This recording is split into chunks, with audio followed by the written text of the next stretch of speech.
I think the 4% rule is the kind of very conservative baseline for retirement income. A lot of people will aim slightly higher than that.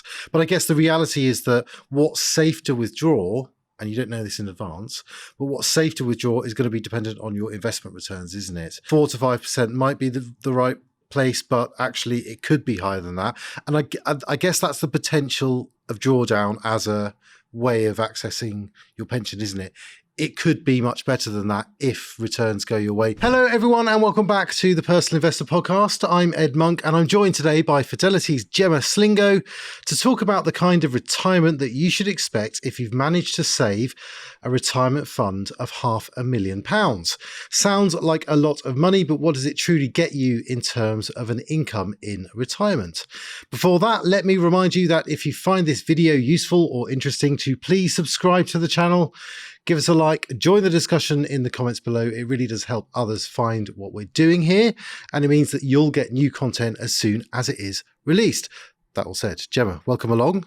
How are you? I'm good, thank you. Good. Now, £500,000 is a lot of money, but if this is your retirement fund, it's got quite a lot of heavy lifting to do, doesn't it? How does that kind of pension pot compare to the big picture of savings? Well, it's quite big, really. 500k compared to the UK average is large. I think most people approaching retirement have about 140k. Yeah. But as you say, it's got a lot of heavy lifting to do.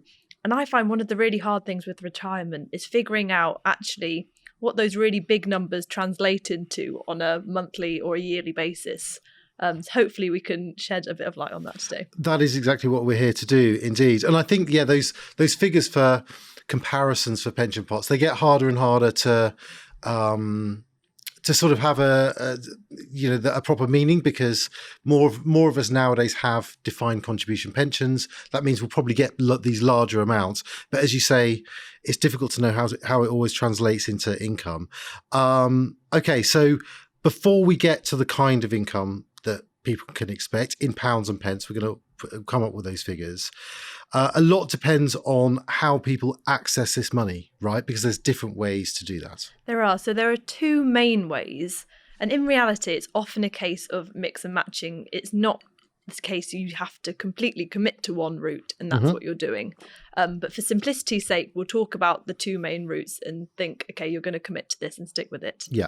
So the first way you might want to think about retirement is by going down the annuity route. And that is essentially when you exchange your lifetimes of savings for a fixed income, and you get that income guaranteed for the rest of your life if you want it, or for at least a fixed period of time. And some people really like that route because they're thinking, well, I'm not going to run out of money. I know exactly how much I'll be getting every year and I can adjust my life around that. But you are giving up some of the flexibility. So once you've handed all those savings over to an insurance company, that's not your money anymore. You know, if you want to go on an amazing holiday, blow it all on a sort of year-long cruise, that's not an option. You've handed over those savings. So if you weren't wanting to go down the annuities route, you could opt for pension drawdown instead. And that is when you keep your pension pot invested and you draw income as and when you need it on your own terms. And some people really like that because it's flexible, the money stays in your possession, you can live how you want to live, but you need a strategy if you go down that route, because you have to think, I need to make this money last.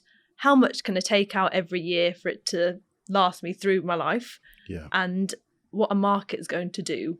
Are they going to go up, which will obviously grow your pot, or could they fall and reduce how much you have to live on? Yes, indeed. And just clarifying a couple of points, those are two ways to access your pension savings money. Those aren't used for sort of other savings. We're talking about the pension side of things here today.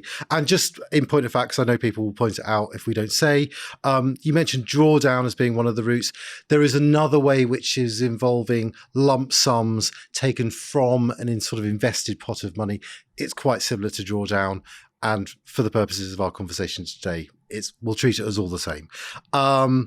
Let's quickly mention the element of your pension that's available tax-free. All those options that you mentioned, they allow that. You can take your tax-free cash. And there's going to be differences whether you use that money to generate income, but we'll show all that today, right? We will. So when you have your pension, you're allowed to take 25% of it tax-free up to a certain limit. So if you have a 500k pension, you would be allowed to take a quarter of that tax-free. Whether you want to do that up front, whether you want to stagger it, whether you want to do it at all, are all up for debate and obviously depend heavily on your personal circumstances. But hopefully we'll try and set out a couple of different scenarios for people. Okay, great. Well, let's get into it then. Let's start with that drawdown route that you mentioned. What does accessing your pension via drawdown look like exactly, and how much might you get for £500,000? So the big question with drawdown is how much you actually take every year from your pot. Yes. Thankfully, there's been loads of research done on this. And a common rule of thumb is that you would take 4% of your pot. So when you first retire, you look at how much you've got saved, take 4% of that first year, and every year after, just adjust that number for inflation. And the theory behind that is that it should last you for the next 30 or so years, and you can live and not be fearful that your pot is going to run out before you die. So if you decide to take your 500k pension and not take the tax-free cash, you keep it all invested, and you have a 4% withdrawal rate, you will have £20,000 a year of income. So that's sort of a useful starting point, I suppose. If you think, actually, no, I do want to take that tax-free cash, I'm going to end up with £375,000 worth of pension left invested. Yep. And you still want to go for that 4% withdrawal rate, you will have £15,000 a year of annual income. Okay, so that's based on that 4% withdrawal route. Now, we've covered loads on the pod, these withdrawal rates. In fact, our colleague Tom Stevenson and I sat down recently. He was talking about his plan, which involved a rate of about 4.7%. That's a bit closer to what the kind of thinking is moving to. I think the 4% rule is the kind of very conservative baseline for retirement income. A lot of people will aim slightly higher than that. But I guess the reality is that what's safe to withdraw, and you don't know this in advance, but what's safe to withdraw is going to be dependent on your investment returns, isn't it? 4 to 5% might be the right place, but actually it could be higher than that. And I guess that's the potential of drawdown as a way of accessing your pension, isn't it?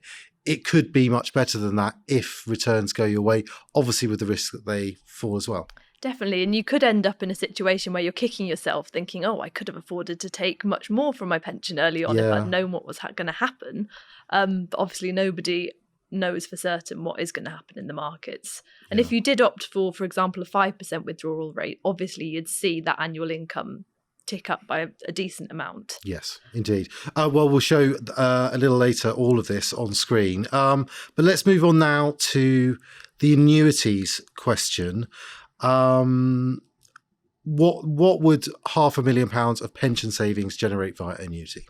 So you've got your £500,000. You think, I want to use all of that to buy an annuity. I'm going to forget about tax-free cash for a minute. I'll use the full 500k. Yeah. And just to say, if you'd still get the benefit of that tax-free status, but we're just using that money for income, is what we're saying. Yeah. At current rates, you would get almost £27,000 a year of income. Yeah. So quite a lot higher. But that is with the caveat, as we said, you are handing over that money, so you'll no longer have it in your own possession, and rates bounce around a lot. So that annuity rate that we're using today is based on early February rates, basically. Depending on when you're wanting to retire, that rate might be better or worse. Yeah, it's been quite interesting actually watching annuity rates. They were very, very high last year. And then, you kind of rewind maybe 3 years ago, they were much, much lower than that. They've come off a little bit recently. That's what's going to happen with annuity. And when you buy one, you're kind of locking into whatever rate is available at the time. You mentioned there about £27,000 from your £500,000 pot. That's using all of your tax-free cash for income as well.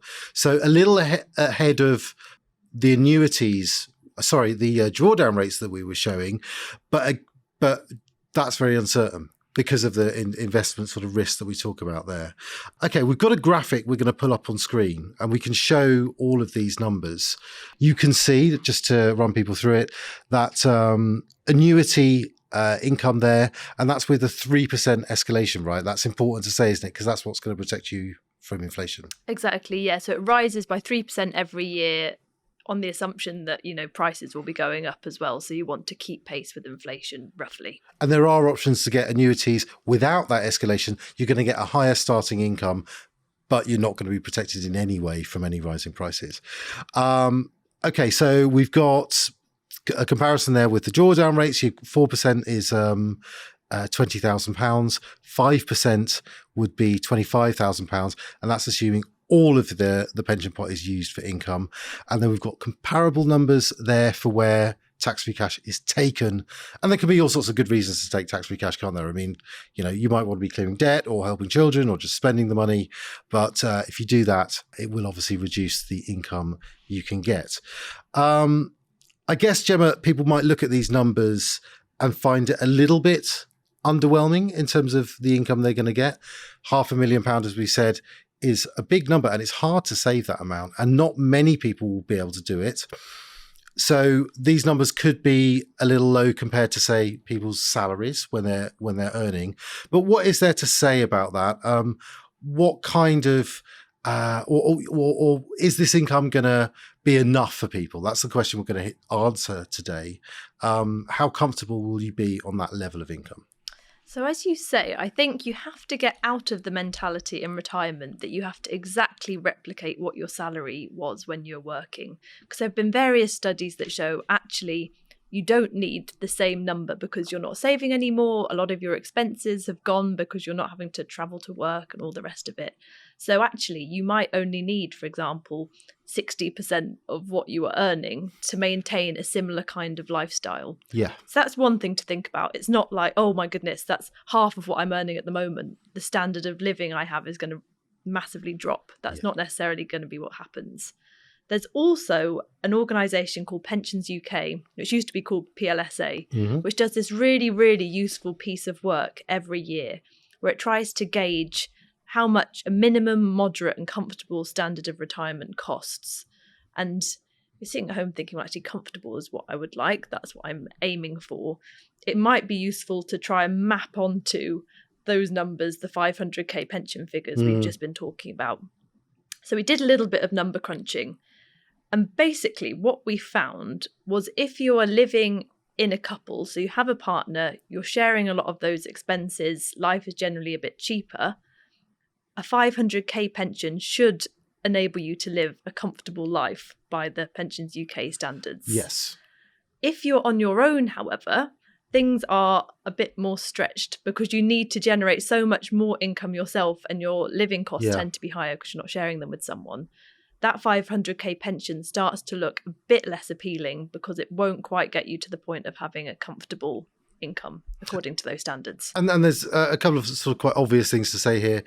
It obviously helps if you've paid off your housing costs by the time you retire, which is a very big question these days. Lots of people won't have done that and they'll be mortgaged into their retirement. So yeah, and you spoke about costs falling away.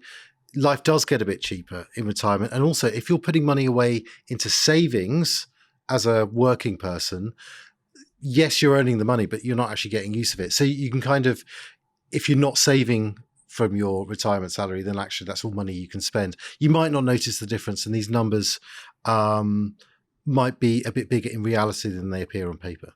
Yes, I think so. I think that's fair. And I think the whole preparation stage of retirement is gauging actually how much will you be wanting to spend, what are your outgoings, what could you maybe sacrifice, what won't be having to go on expensive lunches, tube costs, and from there gauging what actually would count as comfortable for you. Because the studies are useful, but obviously they're quite impersonal. You don't really know exactly what level of income you will need. Okay, well, we are just about out of time, Jemma, so let's leave it there. I will just remind you all that if you found this useful or interesting, to please subscribe to the channel. It means you'll get updated content as soon as it is released. Give us a like or share the episodes. It really does help other people find what we're doing here. That all said, Jemma, thanks for joining me. Thank you.